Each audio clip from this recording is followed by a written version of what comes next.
The Witch King of Angmar was more than a mere servant of Sauron. He was more than a warlord, more than a sorcerer, more than a shadow wrapped in armor. He was fear itself, a living, breathing nightmare that had walked Middle-earth for over 1,000 years. His name had been lost to time, erased as if he had never existed before he became the terror that now rode at the head of Mordor's armies. But that was how Sauron worked. He did not just claim his servants, he consumed them, stripping them of identity until they were nothing more than extensions of his will. The Witch King had been powerful in life, but in undeath he had become something far worse. The ring given to him had granted him long life, endless strength, and dominion over men's souls, but at a cost. He had faded, his body dissolving into shadow, his will bending to the Dark Lord's call. Unlike mortal men, he felt no pain, no fatigue, no hesitation. He did not fight for conquest or for gold, for vengeance or glory. He fought because it was his purpose. He was a force set in motion, and once unleashed he could not be stopped. It was not an army that made him terrifying, nor the monstrous beast he rode upon.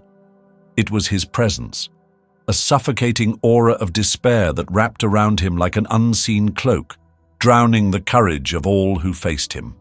The bravest men faltered in his shadow, their hands shaking, their voices lost. Their swords slipped from their grasp before they even struck.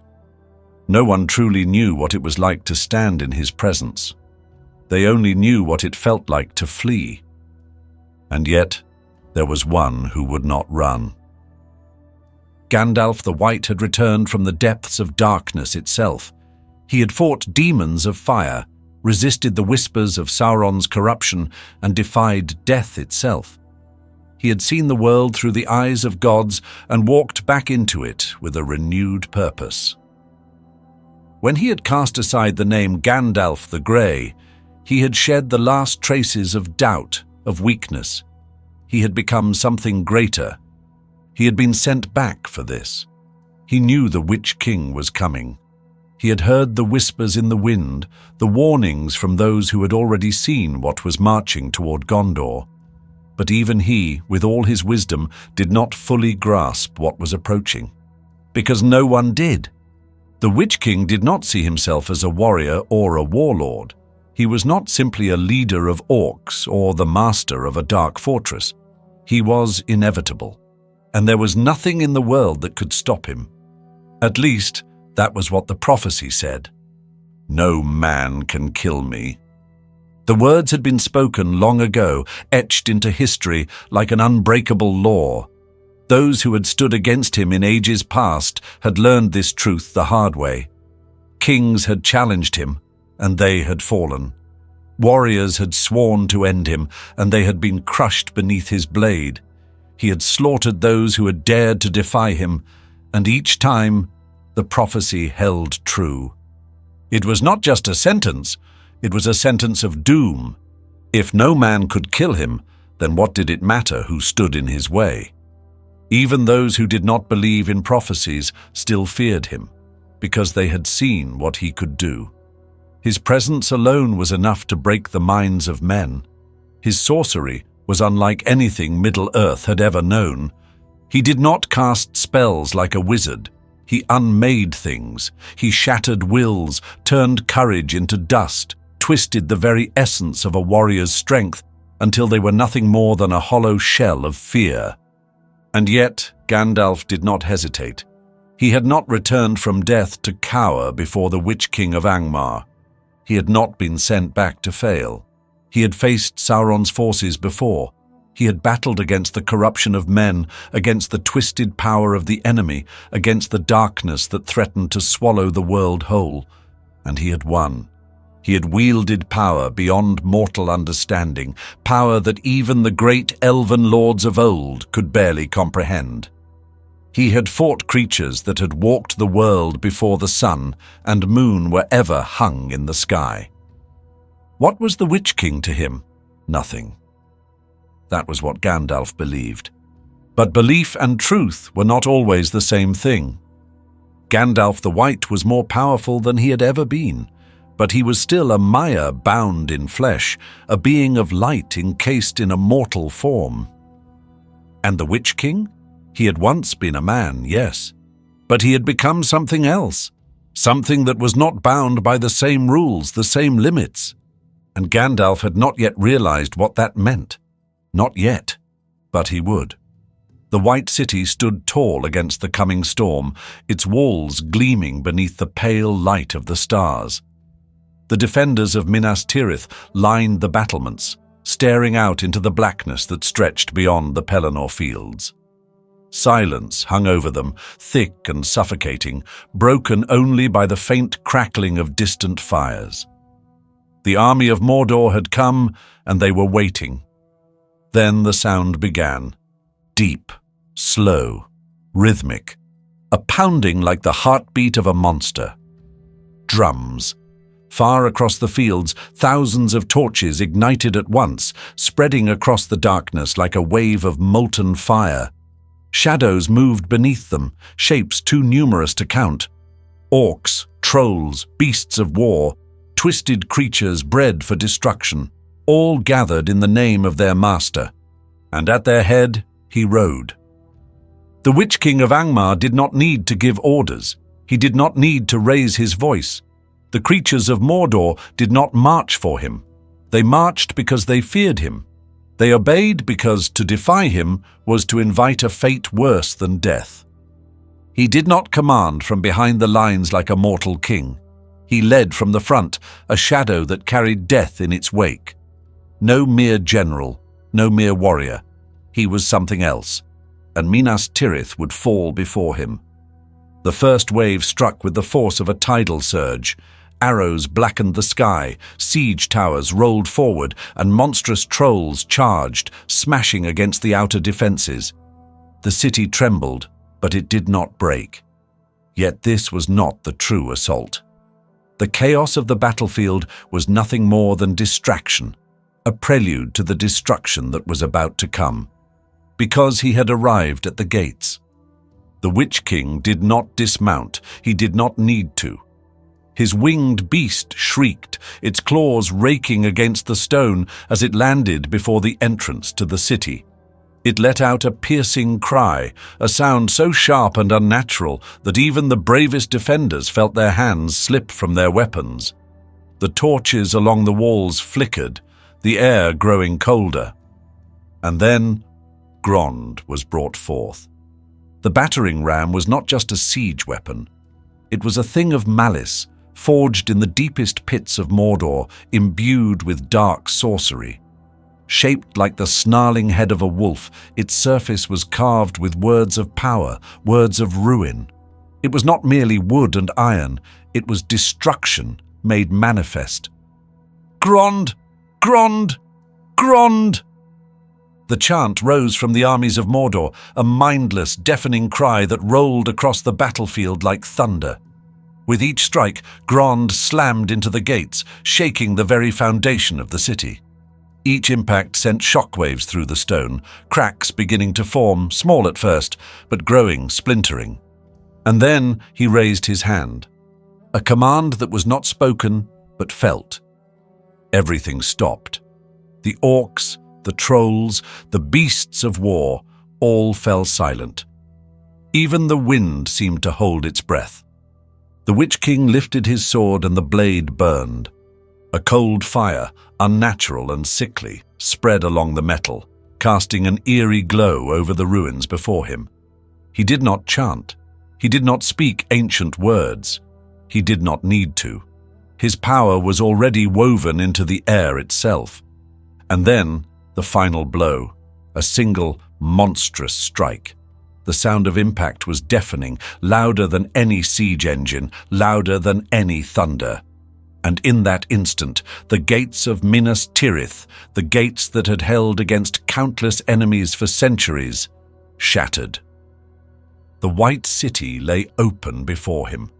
The moment should have been one of triumph. The defenders should have crumbled, their spirits broken. The war should have already been won. But then a figure stepped forward. Not a soldier, not a king, a wizard. Gandalf the White stood alone before the ruined gates, his staff planted firmly in the ground.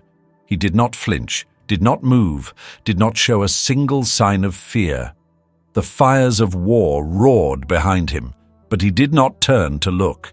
His gaze was fixed only on the shadow before him.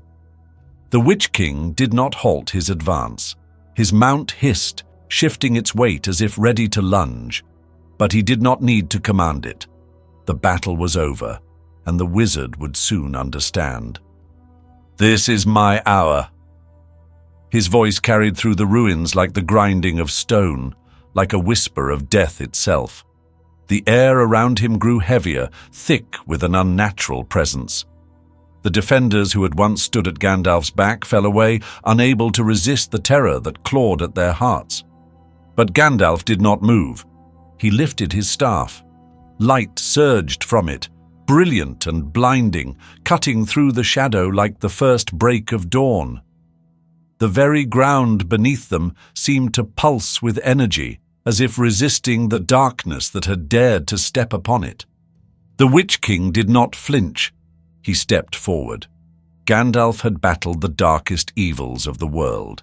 He had stood against Balrogs, defied the will of the Dark Lord himself. He had returned from death, reforged into something greater, something more powerful than ever before. But now, for the first time, he felt something new. Doubt. The Witch King did not move like a mortal warrior. He did not hesitate. He did not falter. He was something else, something beyond strength, beyond sorcery, beyond even death itself. And then it happened. Gandalf felt a tremor run through his staff, a fine crack, barely visible, barely real. It was impossible, and yet it had happened. Something deep in the wizard's mind whispered a thought he refused to acknowledge, a thought that should not have existed. "I may not win this fight." The Witch King raised his weapon, his burning blade dripping with unseen power. The moment had come. The wizard would fall, just as all who had opposed him before had fallen. And then, a sound. A single thundering blast of a horn. The Witch King stopped.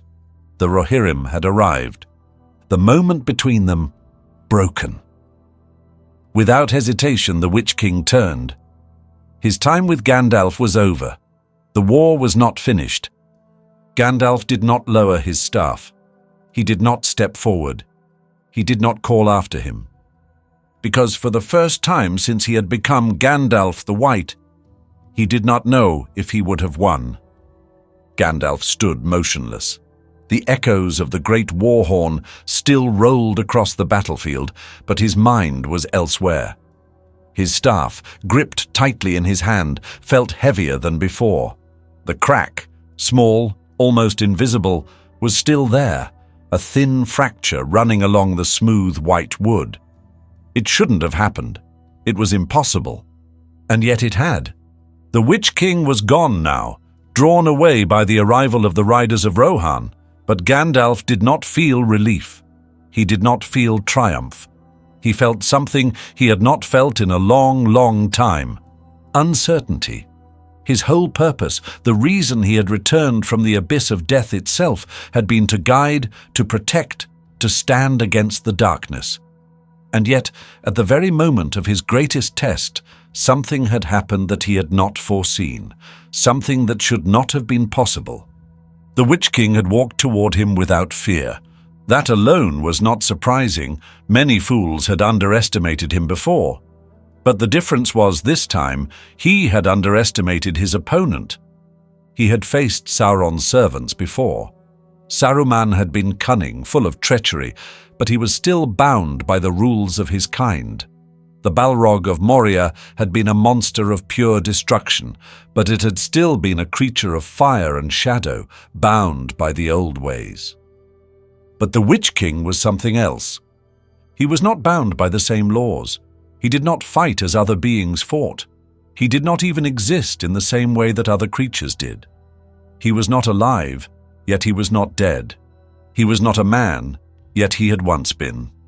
He had no true form, and yet he was more powerful than those who had walked the earth in solid flesh. And for the first time since he had been reforged as Gandalf the White, Gandalf wondered, could he have actually won? Would his power have been enough? He had told himself, told the world, that he had no limits.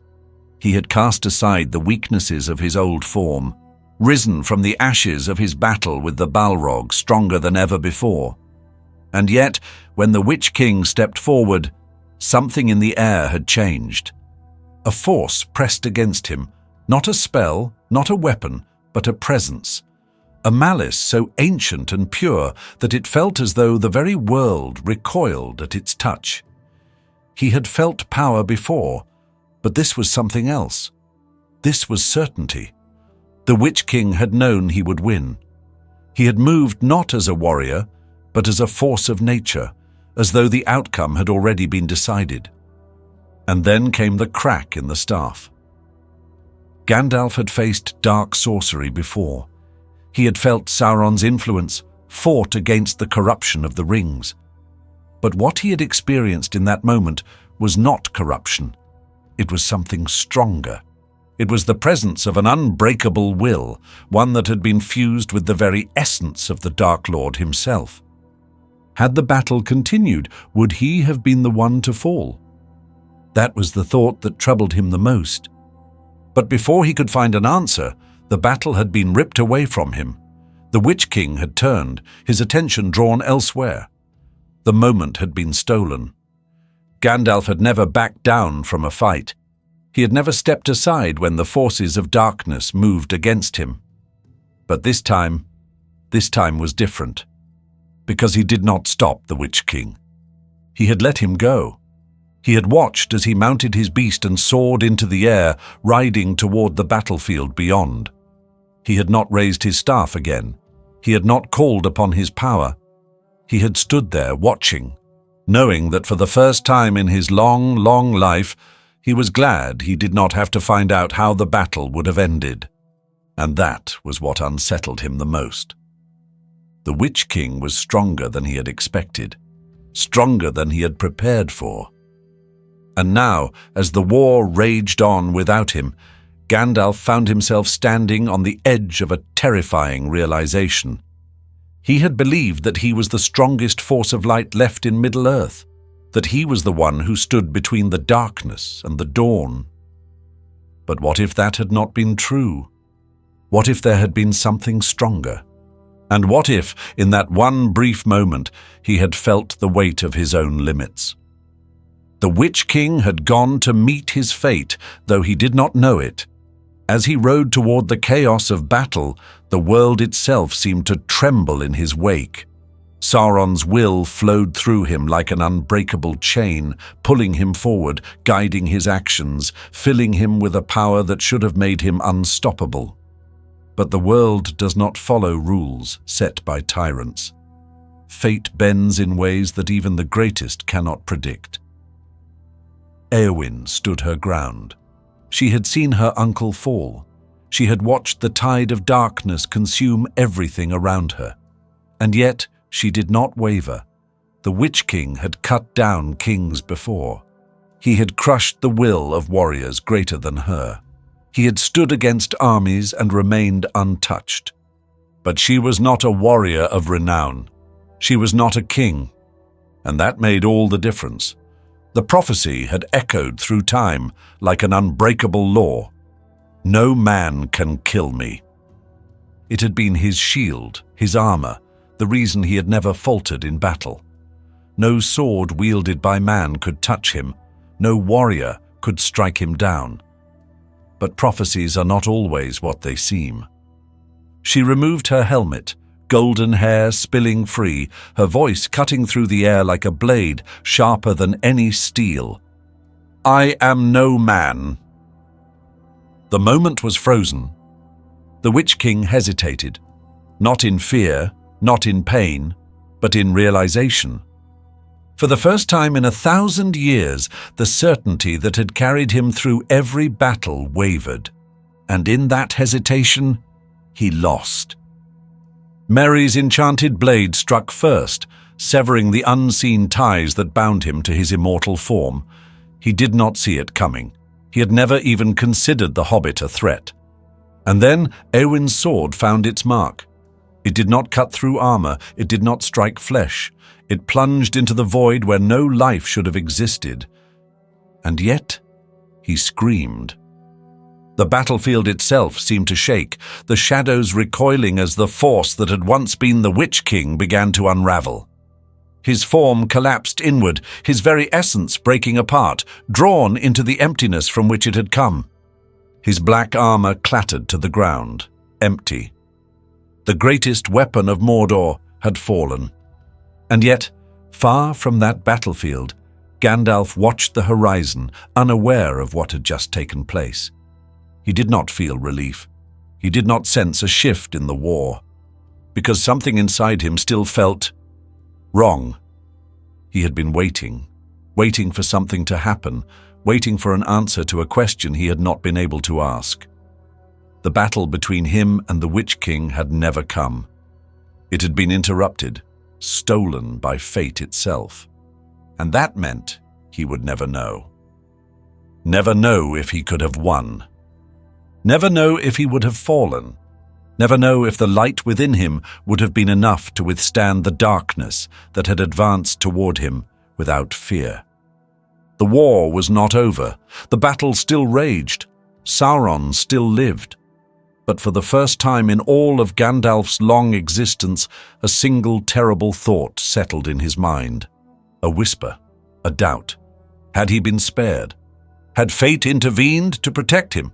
Had something or someone ensured that he would never have to face that battle? Because if the Witch King had not turned away, if that fight had continued, perhaps the outcome would have been something he was never meant to know.